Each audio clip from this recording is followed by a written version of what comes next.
Hello everyone, welcome to Aiji's cooking channel. ಇವತ್ತಿನ ವಿಡಿಯೋದಲ್ಲಿ ನಾವು ಧನಿಯಾ ಕಾಳಿನ ಪೌಡ್ರು ಅಥವಾ ಸಾಂಬಾರ್ ಪುಡಿಯನ್ನು ಯಾವ ರೀತಿಯಾಗಿ ಮಾಡ್ಕೊಳ್ಳೋದು ಅಂತ ನೋಡ್ತಾ ಹೋಗೋಣ. ಈಸಿಯಾಗಿ ಮನೆಯಲ್ಲಿ ಮಾಡ್ಕೊಳ್ಬೋದು ಫ್ರೆಂಡ್ಸ್. ಇದಕ್ಕೆ ಮುಂಚೆ ನಾನು ಒಂದು ವಿಡಿಯೋನ ಸಹ ಅಪ್ಲೋಡ್ ಮಾಡಿದ್ದೆ, ಖಂಡಿತವಾಗ್ಲೂ ಅದನ್ನು ಸಹ ನೋಡಿ. ತುಂಬ ಈಸಿ ಮೆಥಡಲ್ಲಿ ಹೇಳಿದ್ದೀನಿ. ಹಾಗೆ ಇದನ್ನು ಸಹ ನಾನು ಮತ್ತೆ ವಿಡಿಯೋ ಮಾಡಿ ಅಂತ ಹೇಳಿದ್ರಿಂದ ಈ ಒಂದು ವಿಡಿಯೋವನ್ನು ನಾನು ಮಾಡ್ತಾಯಿದ್ದೀನಿ.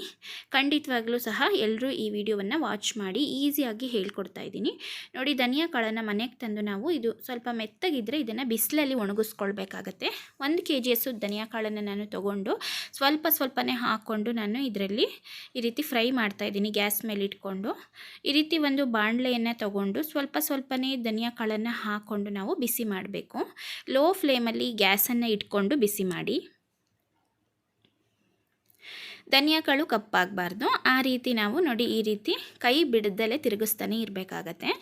ಹಾಗಾಗಿ ಸ್ವಲ್ಪನೇ ತಗೊಂಡು ನಾವು ಈ ರೀತಿ ಮಾಡ್ಕೊಳ್ಳೋದ್ರಿಂದ ಕಪ್ಪಾಗೋದಿಲ್ಲ ಧನಿಯಾ ಕಾಳು. ಪರ್ಫೆಕ್ಟಾಗಿ ನಾವು ಇದನ್ನು ಗರಿ ಆಗೋ ತನಕ ಹುರಿಬೋದು. ಲೋ ಫ್ಲೇಮಲ್ಲಿ ಗ್ಯಾಸನ್ನು ಇಟ್ಟು ಹುರಿಯೋದ್ರಿಂದ ಪರ್ಫೆಕ್ಟ್ ಹದದಲ್ಲಿ ನಾವು ಇದನ್ನು ಹುರಿಬೋದು. ಸ್ವಲ್ಪ ಟೈಮ್ ಹಿಡಿಯುತ್ತೆ. ನಾವು ಈ ಒಂದು ಧನಿಯಾ ಪೌಡರನ್ನು ಮನೇಲಿ ಮಾಡ್ಕೊಳ್ಬೇಕು ಅಂದರೆ ಒಂದು ಅರ್ಧ ದಿನ ನೀವು ಇದಕ್ಕೆ ಎತ್ತಿಟ್ಕೊಳ್ಬೇಕಾಗತ್ತೆ. ನೋಡಿ ಪೇಷನ್ಸಲ್ಲಿ ನೋಡಿ ಈ ರೀತಿ ಗ್ಯಾಸ್ ಮುಂದೆ ನಿಂತ್ಕೊಂಡು ಲೋ ಫ್ಲೇಮಲ್ಲಿ ಗ್ಯಾಸನ್ನು ಇಟ್ಕೊಂಡು ಧನಿಯಾ ಕಾಳನ್ನು ಈ ರೀತಿ ಬಿಸಿ ಮಾಡ್ಕೊಳ್ಳಿ. ನೋಡಿ ಈ ರೀತಿ ಪಟ್ಟ ಅನ್ನಬೇಕು ನಾವು ಈ ರೀತಿ ಮಾಡಿದರೆ. ಅಲ್ಲಿ ತನಕ ಇದನ್ನು ಈ ರೀತಿ ಹುರಿತಾನೆ ಇರಬೇಕಾಗತ್ತೆ. ನೋಡಿ ಧನಿಯಾ ಕಾಳು ಕಪ್ಪಾಗಬಾರ್ದು, ಹಾಗಾಗಿ ಕೈ ಬಿಡದೆ ನಾವು ಇದನ್ನು ತಿರುಗಿಸ್ತಾನೆ ಇರಬೇಕು. ನೋಡಿ ಈಗ ಪಟ್ಟಂತಿದೆ. ಹಾಗಾಗಿ ಇದೀಗ ಆಗಿದೆ ಧನಿಯಾ ಕಾಳು. ಈಗ ನೆಕ್ಸ್ಟು ಇದೇ ಪ್ಲೇಸಿಗೆ ಬೇರೆ ಒಂದಷ್ಟು ಧನಿಯಾ ಕಾಳನ್ನು ಹಾಕ್ಕೊಂಡು ನಾನು ತಗೊಂಡಿರೋಂತಹ 1 kg ಧನಿಯಾ ಕಾಳು ಎಲ್ಲದನ್ನು ಸಹ ಹುರಿದು ತಗೋತೀನಿ. ನೋಡಿ ಇದೀಗ ಆಗಿದೆ, ತೆಗಿತಾ ಇದ್ದೀನಿ ನಾನು. ನೋಡಿ ಇದೇ ರೀತಿ ನಾನು 1 kg ಧನಿಯಾ ಕಾಳನ್ನು ಈ ರೀತಿ ಹುರಿದು ತೊಗೊಂಡಿದ್ದೀನಿ. ಲೋ ಫ್ಲೇಮಲ್ಲಿಟ್ಟು ಹುರಿದಿದ್ದೀನಿ. ಹಾಗೆಯೇ ಒಂದು 100 ಗ್ರಾಮಷ್ಟು ಕಾಳುಗಳನ್ನ ತೊಗೊಂಡಿದ್ದೀನಿ. ನೀವು ನೋಡ್ತಾ ಇರ್ಬೋದು ಇಲ್ಲಿ ಒಂದೊಂದನ್ನೇ ಹಾಕ್ಕೊಂಡು ಬಾಣಲೆಯಲ್ಲಿ ನಾವು ಇದನ್ನು ಹುರಿಬೇಕಾಗತ್ತೆ. ನಾನು ಇದಕ್ಕೆ ಮುಂಚೆ ತೋರಿಸಿದಂಥ ವಿಡಿಯೋದಲ್ಲಿ ಇದು ಯಾವುದನ್ನು ಆ್ಯಡ್ ಮಾಡಿರಲಿಲ್ಲ. ತುಂಬ ರಿಸ್ಟ್ರಿಕ್ಟೆಡ್ ಆಗಿ ಕೆಲವೇ ಒಂದು 2-3 ಹಾಕಿ ಹುರಿದಿದ್ದೆ. ನೋಡಿ ಇಲ್ಲಿ ನಾನೀಗ ಕಡಲೆಕಾಳನ್ನು ಹಾಕಿ ಹುರಿತಾ ಇದ್ದೀನಿ. ನಿಮಗೆ ಎಷ್ಟು ಬೇಕು 1 kgಗೆ ಅಷ್ಟನ್ನು ತೊಗೋಬೇಕು. ಎಲ್ಲ ಒಂದು 80-100 ಗ್ರಾಮ್ ಅಷ್ಟು ತೊಗೊಳ್ಳಿ, ಸಾಕಾಗತ್ತೆ. ನಾನು ಅಷ್ಟು ಮಾತ್ರ ಹಾಕ್ಕೊಂಡಿದ್ದೀನಿ. ನೋಡಿ ಕಡಲೆಕಾಳನ್ನು ಹಾಕ್ಕೊಂಡು ಈ ರೀತಿ ಚೆನ್ನಾಗಿ ಹುರಿದಿದ್ದೀನಿ. ಹಾಗೆ ಹೆಸರು ಕಾಳನ್ನ ಸಹ ಒಂದು 80-100 ಗ್ರಾಮ್ ಅಷ್ಟು ತೊಗೊಳ್ಳಿ, ಸಾಕಾಗತ್ತೆ. ಅಷ್ಟನ್ನು ತಗೊಂಡು ಚೆನ್ನಾಗಿ ಈ ರೀತಿ ಹುರಿತಾ ಇದ್ದೀನಿ. ಎಲ್ಲದನ್ನು ಸಹ ಲೋ ಫ್ಲೇಮಲ್ಲಿ ಇಟ್ಟು ಬಿಸಿ ಮಾಡ್ಕೊಳ್ಳಿ. ಹಾಗೆ ಉದ್ದಿನ ಬೇಳೆನ ಹುರಿತಾ ಇದ್ದೀನಿ. ನೋಡಿ ಉದ್ದಿನ ಬೇಳೆನೂ ಕಪ್ಪಾಗಕ್ಕೆ ಬಿಡಬಾರ್ದು, ಈ ರೀತಿ ಹುರಿಬೇಕಾಗತ್ತೆ. ಇದು ಸ್ವಲ್ಪ ಕೆಂಪು ಬಣ್ಣಕ್ಕೆ ಬಂದ ತಕ್ಷಣ ನಾವು ಗ್ಯಾಸ್ನ ಆಫ್ ಮಾಡ್ಕೊಳ್ಬೇಕಾಗತ್ತೆ. ನೋಡಿ ಇದೀಗ ಆಗಿದೆ. ಹಾಗೆ ನೋಡಿ ಮೆಂತ್ಯ ಕಾಳನ್ನು ಹಾಕ್ಕೊಂಡಿದ್ದೀನಿ.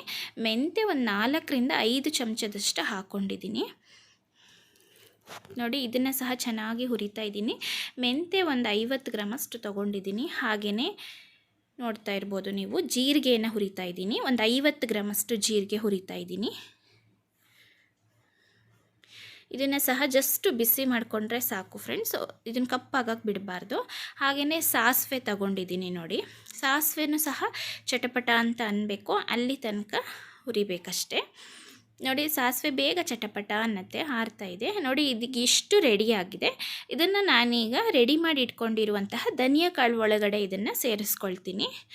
ಈಸಿಯಾಗಿ ಮಾಡ್ಕೊಳ್ಬೋದು. ಹಾಗೆಯೇ ಇದ್ರ ಜೊತೆಗೆ ಕರಿಬೇವು ತೊಗೊಂಡಿದ್ದೀನಿ. 1-2 ಹಿಡಿಯಷ್ಟು ಕರಿಬೇವನ್ನ ಹಾಕ್ಕೊಂಡು ಬಿಸಿ ಮಾಡ್ತಾಯಿದ್ದೀನಿ. ಲೋ ಫ್ಲೇಮಲ್ಲೇ ಗ್ಯಾಸನ್ನು ಇಟ್ಕೊಂಡು ಕರಿಬೇವನ್ನು ಸಹ ಬಿಸಿ ಮಾಡ್ಕೊಳ್ಳಿ. ಅದು ಕ್ರಷ್ ಮಾಡಿದರೆ ನೀಟಾಗಿ ಪುಡಿಯಾಗಬೇಕು, ಅಲ್ಲಿ ತನಕ ಕರಿಬೇವನ್ನ ನಾವು ಬಿಸಿ ಮಾಡ್ಕೊಳ್ಬೇಕಾಗತ್ತೆ. ಇದನ್ನು ಕೈ ಬಿಡ್ದಲೇ ನಾವು ಈ ರೀತಿ ಮಾಡಬೇಕು. ನಾನೀಗ ಮಾಡಿಸ್ತಾ ಇರೋ ಅಂಥದ್ದು ಏನಿದೆ ಈ ಒಂದು ಧನಿಯಾ ಪೌಡರು, ಇದನ್ನು ನಾವು ವೆಜ್ಜಿಗೆ ತುಂಬ ಚೆನ್ನಾಗಾಗತ್ತೆ ನಾನ್ ವೆಜ್ಗಿಂತನೂ. ನಾನು ಕಾಳುಗಳನ್ನ ಸಾಮಾನ್ಯವಾಗಿ ನಾನ್ ವೆಜ್ಜಿಗೆ ಯೂಸ್ ಮಾಡೋದಾದರೆ ಮಾಡ್ಕೊಳ್ಳೋದಿಲ್ಲ. ಕೆಲವರು ಇದನ್ನು ಯೂಸ್ ಮಾಡ್ತಾರೆ. ಕಾಳು ಹಾಕಿ ಮಾಡಿರೋ ಒಂದು ಧನಿಯಾ ಪೌಡರನ್ನು ಸಹ ವೆಜ್ಜು ನಾನ್ ವೆಜ್ ಎರಡಕ್ಕೂ ಯೂಸ್ ಮಾಡ್ಕೊಳ್ತಾರೆ. ಆ ರೀತಿಯೂ ಮಾಡ್ಕೊಳ್ಬಹುದು. ನೋಡಿ ನಾನು ಇದಕ್ಕೆ ಮುಂಚೆ ಮಾಡಿರೋ ವಿಡಿಯೋದಲ್ಲಿ ಕಾಳುಗಳನ್ನ ಹಾಕದೆ ಮಾಡಿ ತೋರಿಸಿದ್ದೀನಿ. ಇದಕ್ಕೆಲ್ಲ ಕಾಳುಗಳನ್ನ ಹಾಕಿ ತೋರಿಸಿದ್ದೀನಿ. ಇದೇ ರೀತಿ ಮಾಡ್ಕೊಳ್ಳಿ. ನೋಡಿ ಕ್ರಷ್ ಮಾಡಿದ ತಕ್ಷಣ ಎಲೆ ಫುಲ್ಲು ಕ್ರಷ್ ಆಗ್ತಿದೆ. ಈ ರೀತಿ ಹುರಿದು ತೊಗೋಬೇಕು. ಅರಿಶಿನ ಕೊಂಬಿದ್ದವರು ಕೊಂಬನ್ನು ಯೂಸ್ ಮಾಡ್ಕೊಳ್ಳಿ, ಇಲ್ಲ ಅಂದವರು ಈ ರೀತಿ ಅರಿಶಿನವನ್ನು ತಗೊಳ್ಳಿ. ನಾನಿಲ್ಲಿ ಗೋಪುರಂ ಅರಿಶಿನ ಒಂದು 2 ಸ್ಪೂನಷ್ಟು ಹಾಕ್ಕೊಳ್ತಾ ಇದ್ದೀನಿ. ನೋಡಿ ಈ ಗೋಪುರಂ ಅರಿಶಿನವನ್ನು ಹಾಕ್ಕೊಳ್ತಾ ಇದ್ದೀನಿ. ಹಾಗೆಯೇ ಇದನ್ನು ಈಗ ಮನೇಲಾದರೂ ಮಿಕ್ಸಿಲಾದರೂ ಮಾಡ್ಕೊಳ್ಬೋದು, ಅಥವಾ ಮಿಲ್ಲಿಗೆ ಕೊಟ್ಟು ಮಿಲ್ಲಾದರೂ ಮಾಡಿಸ್ಕೊಳ್ಬಹುದು. ನೋಡಿ ಇದು ನೀಟಾಗಿ ಮಿಕ್ಸ್ ಮಾಡ್ಕೊಳ್ತಾ ಇದ್ದೀನಿ. ಈ ರೀತಿ ಮಾಡೋದ್ರಿಂದ ಹೆಲ್ದಿಯಾಗಿರೋಂತಹ ಧನಿಯಾ ಪೌಡ್ರನ್ನು ನಾವು ಪರಿಶುದ್ಧವಾಗಿ ಮನೆಯಲ್ಲೇ ತಯಾರು ಮಾಡ್ಕೊಳ್ಬಹುದು. ಎಲ್ಲ ಅಡುಗೆಗಳಿಗೂ ಸಹ ಯೂಸ್ ಮಾಡ್ಕೊಳ್ಬೋದು ಫ್ರೆಂಡ್ಸ್. ಖಂಡಿತವಾಗ್ಲೂ ತುಂಬ ಈಸಿ ವಿಧಾನದಲ್ಲಿ ಹೇಳ್ಕೊಟ್ಟಿದ್ದೀನಿ, ಟ್ರೈ ಮಾಡಿ. ನೋಡಿ ಇದನ್ನು ನಾನು ಮಿಲ್ ಮಾಡಿಸಿ ಮನೆಗೆ ತಂದ ಮೇಲೆ ಈ ರೀತಿ ಪೌಡ್ರು ಬಂದಿತ್ತು. ತುಂಬ ಚೆನ್ನಾಗಿರುತ್ತೆ. ಪಲ್ಯಕ್ಕೂ ಯೂಸ್ ಮಾಡ್ಕೊಳ್ಬೋದು, ಸಾಂಬಾರಿಗೆ ಎಲ್ಲ ವೆಜ್ ನಾನ್ ವೆಜ್ ಎರಡಕ್ಕೂ ಮಾಡೋ ಅಂಥವ್ರು ಮಾಡ್ಕೊಳ್ಬೋದು. ಟೇಸ್ಟಿಯಾಗಿ ಸಹ ಇರುತ್ತೆ ಅಡುಗೆ. ಖಂಡಿತವಾಗ್ಲೂ ಇದೇ ವಿಧಾನದಲ್ಲಿ ಕಾಳುಗಳನ್ನ ಯೂಸ್ ಮಾಡಿ ಮಾಡ್ಕೊಳ್ಳಿ. ಹಾಗೆಯೇ ಕಾಳುಗಳನ್ನ ಹಾಗೆ ನಾನು ಏನು ಹಾಕಿದೆ ಆ ಇಂಗ್ರೀಡಿಯೆಂಟ್ಸ್ಗಳನ್ನ ತುಂಬ ಜಾಸ್ತಿ ಪ್ರಮಾಣದಲ್ಲಿ ಹಾಕ್ಕೊಳ್ಳೋಕೆ ಹೋಗಬೇಡಿ. ಯಾಕೆ ಅಂದರೆ ನಾವು ಮಾಡ್ತಾ ಇರೋವಂಥದ್ದು ಧನಿಯಾ ಪೌಡರ್ ಆಗಿರೋದ್ರಿಂದ ನಮಗೆ ಧನಿಯಾ ಪೌಡರ್ದು ಒರಿಜಿನಲ್ ಟೇಸ್ಟೇ ಬೇಕಾಗಿರುತ್ತೆ. ಹಾಗಾಗಿ ನಾವು ಧನಿಯಾ ಕಾಳು ಏನು ತೊಗೊಳ್ತೀವಿ ಅದೇ ಜಾಸ್ತಿ ಪ್ರಮಾಣದಲ್ಲಿ ಇರಬೇಕು. ಇನ್ನು ಅಡಿಷನಲ್ ಏನು ಬೇರೆ ಹಾಕ್ತೀವಿ ಅದು ಸ್ವಲ್ಪ ಅದಕ್ಕಿಂತ ಕಡಿಮೆ ಪ್ರಮಾಣದಲ್ಲಿ ಇರಬೇಕು. ನಾವು ಎಲ್ಲದನ್ನು 150ರಿಂದ 200 ಗ್ರಾಮ್ ತೊಗೊಬಿಟ್ರೆ ನಾವೇನು ಯೂಸ್ ಮಾಡ್ತಿದ್ದೀವಿ 1 kg ಧನಿಯಾ ಕಾಳು ಅದಕ್ಕಿಂತ ಜಾಸ್ತಿ ಆಗಿಬಿಡುತ್ತೆ. ಆವಾಗ ಒರಿಜಿನಲ್ ಯಾವ ಪುಡಿ ಯೂಸ್ ಮಾಡ್ತಿದ್ದೀವಿ ಅಂತಲೇ ಗೊತ್ತಾಗೋದಿಲ್ಲ. ಹಾಗಾಗಿ ಇದೇ ಪ್ರಮಾಣದಲ್ಲಿ ಹಾಕ್ಕೊಂಡು ಯೂಸ್ ಮಾಡ್ಕೊಳ್ಳಿ. ಖಂಡಿತವಾಗ್ಲೂ ಧನಿಯಾ ಪೌಡ್ರು ತುಂಬ ಚೆನ್ನಾಗಿ ಬರುತ್ತೆ. ಹಾಗೆ ಈ ವಿಡಿಯೋ ಇಷ್ಟ ಆಗಿದ್ದರೆ ಲೈಕ್ ಮಾಡಿ, ಚಾನಲ್ನ ಸಬ್ಸ್ಕ್ರೈಬ್ ಮಾಡಿ.